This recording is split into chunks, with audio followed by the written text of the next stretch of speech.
So, we begin. I've got to put my glasses. The first two poems, well, the first three poems are my chosen poems. The first three ones I've chosen because I write a lot about them in my book. The last two, not. And the first two in particular I've chosen because they represent dark Byron. The Byron that was famous in the 19th century, the Byronic Byron, the dark, mysterious Byron, which in the 20th century we rather overthrew. No, the real Byron is the sceptical, funny, witty Byron. Byron is both of them. My book wants to resurrect quite strongly the dark Byron and say that we should take the dark Byron seriously. So I want to use two dark poems. So an obvious choice is a bit describing the dark Byronic hero Lara. So I'll read it to you. I never know whether he's Lara or Lara. We called him Larry. Yes, Jackie and Larry. Jackie and Larry. Yes. Sorry, we need to get serious.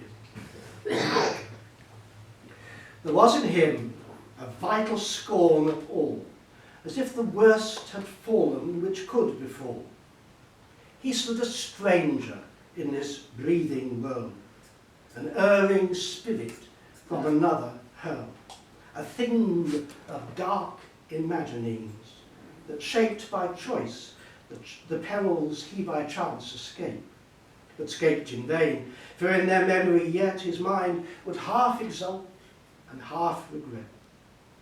With more capacity for love than earth bestows on most of mortal birth, his early dreams of good outstripped the truth, and troubled manhood followed baffled youth.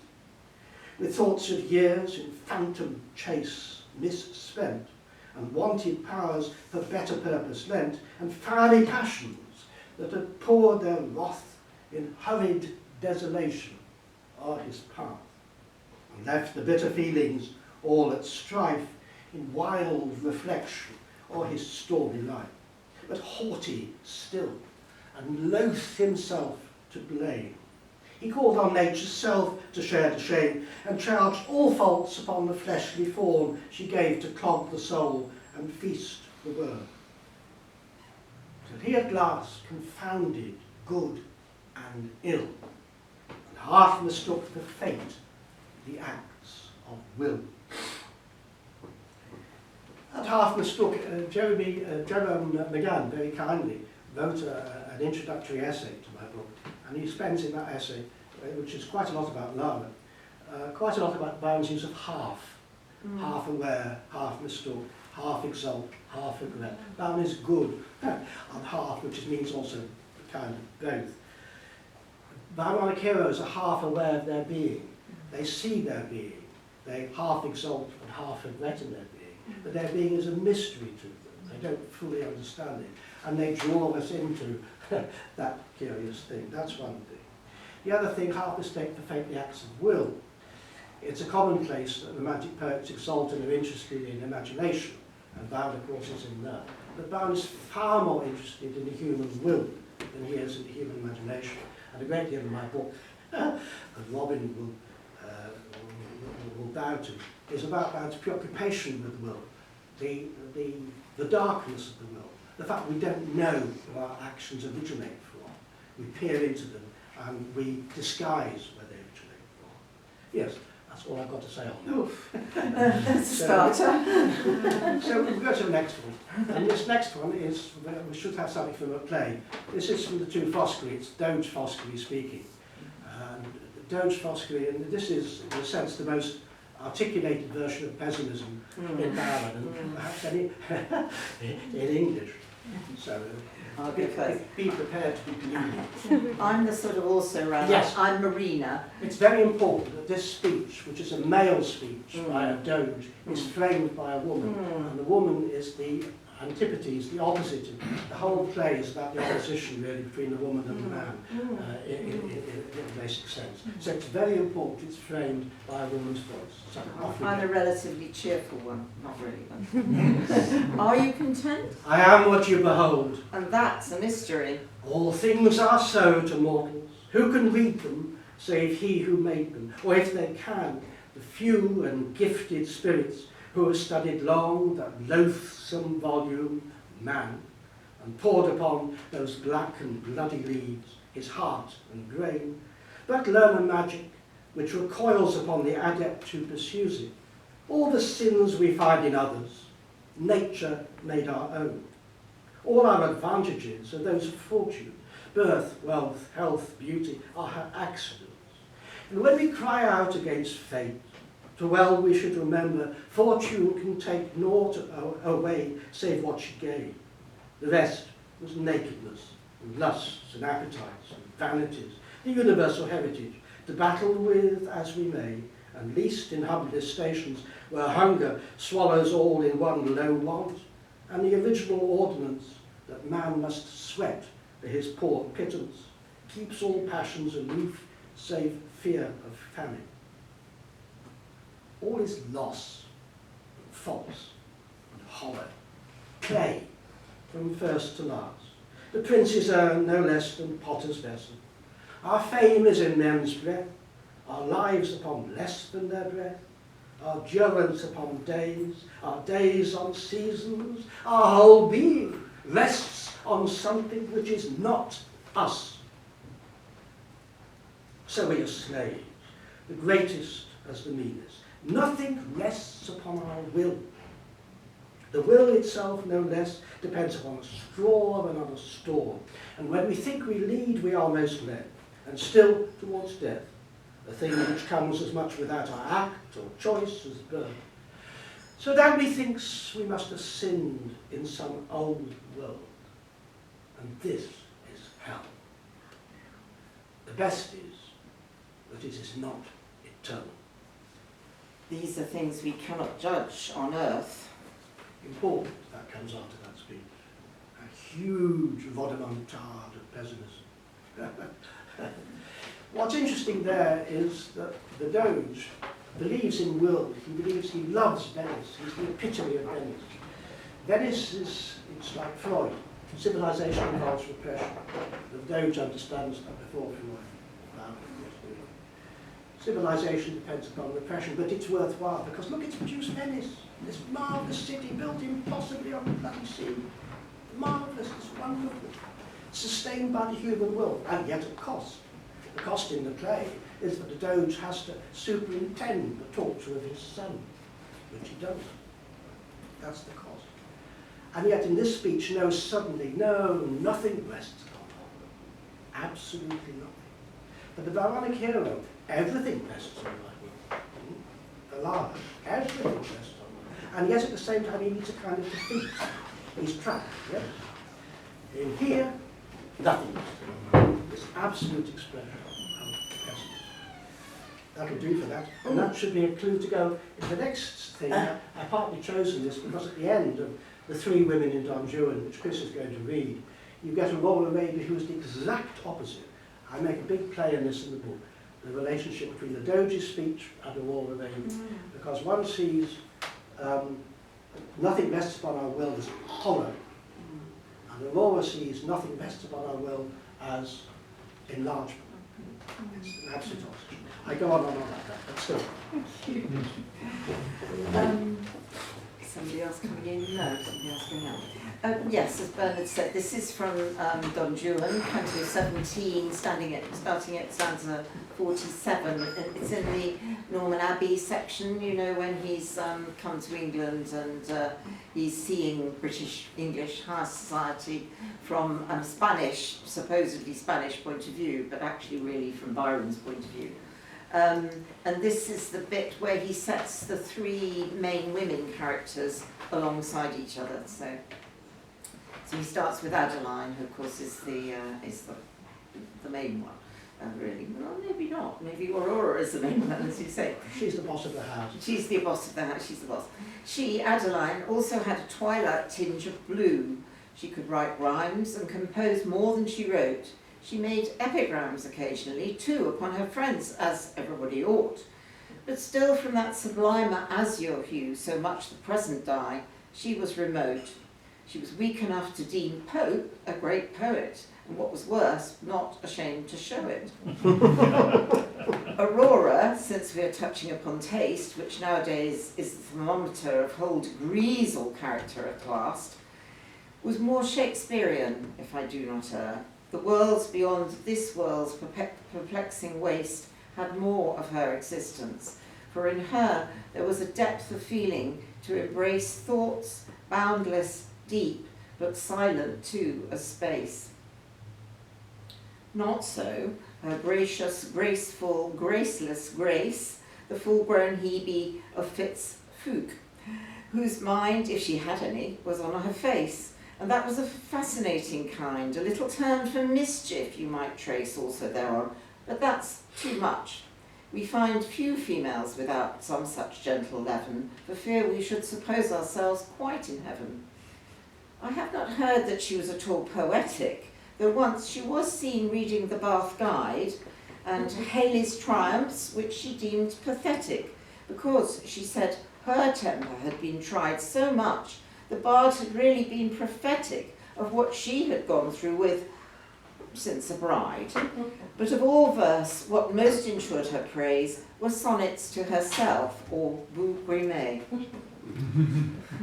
So it wasn't actually till Bernard sent me these verses, and I was sort of thinking about them, and I realised that it's actually, he's classing the three women according to different parts of humanity, if you like. One is intellect, Adeline is intellect.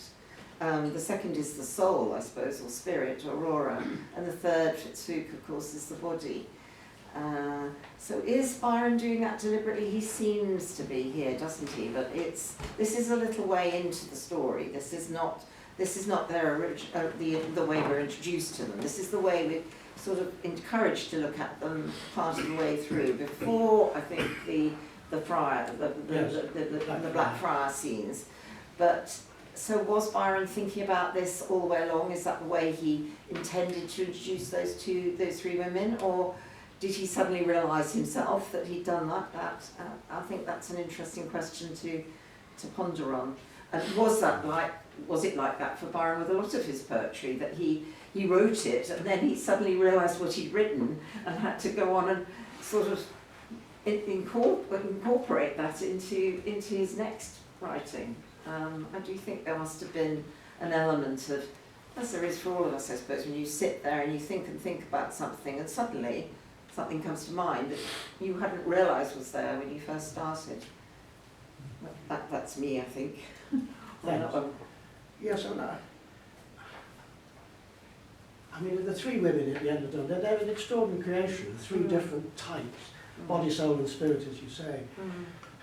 And whether he saw that at the outset or as he was working, but I think he does become increasingly explicit about it, but those are the distinctions, body, soul and spirit, if you like. Yeah.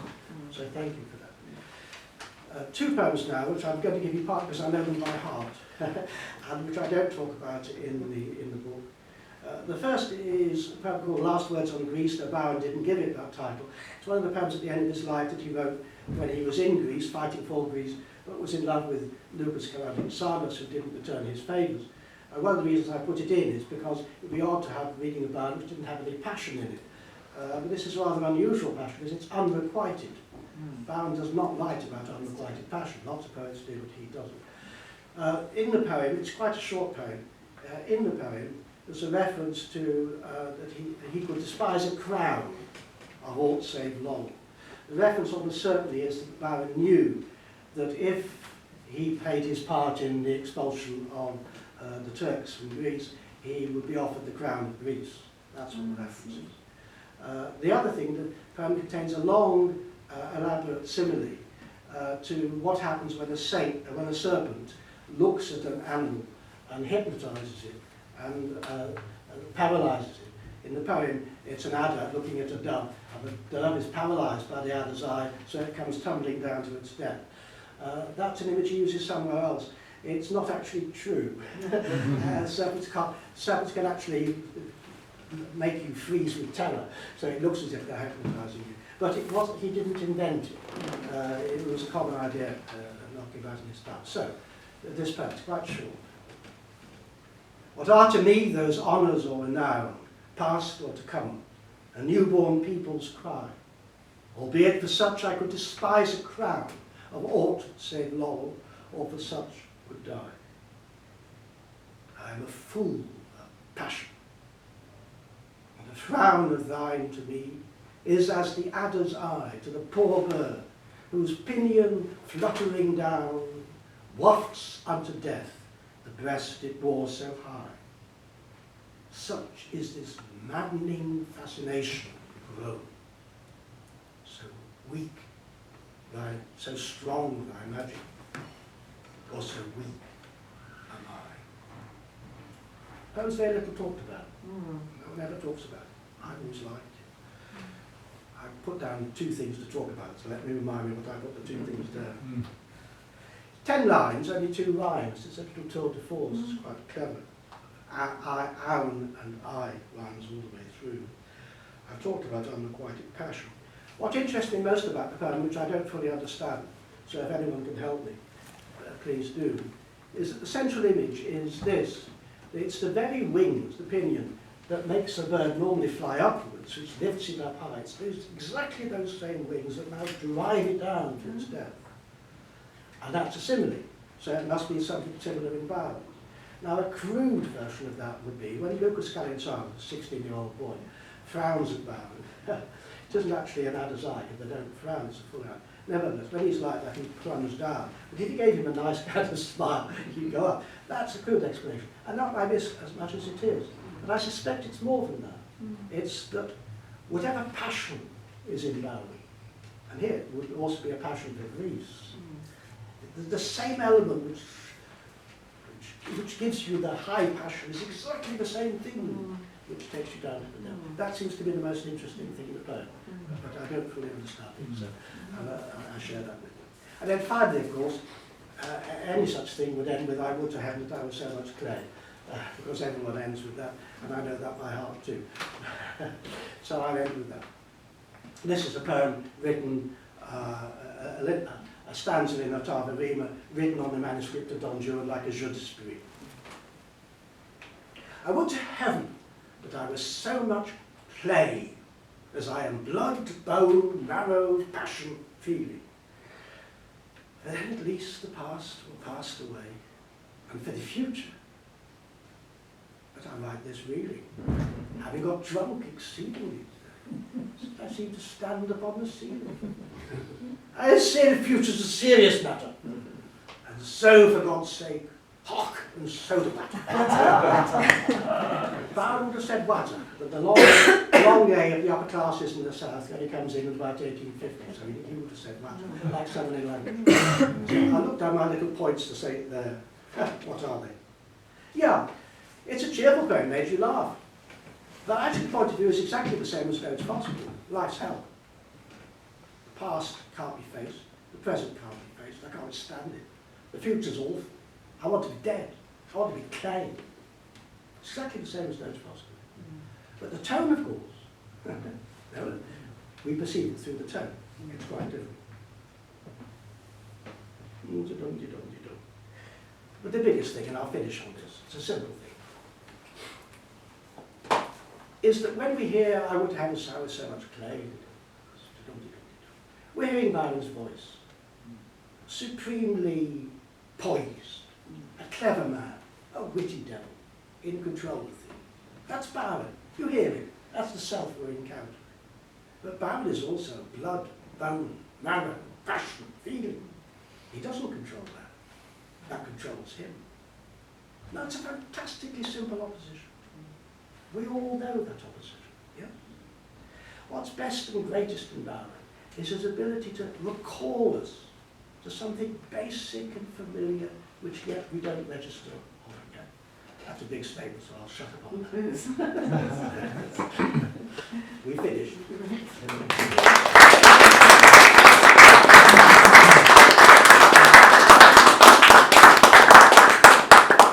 I think this is not well, can we do it? I'll go and sit down. This is just by way of continuity announcement to say first thank you, a great thank you to Bernard for unrolling the canvas for us this evening, the large experience that we're invited to open ourselves to as we read and continue reading Byron's. And so many thanks, Bernard, and thank you to Chris and Robin for their parts in scenes 1 and 2. And now we move to scene 3, which begins with giving you, the audience, the opportunity to put any questions or suggest comments or ideas to Bernard.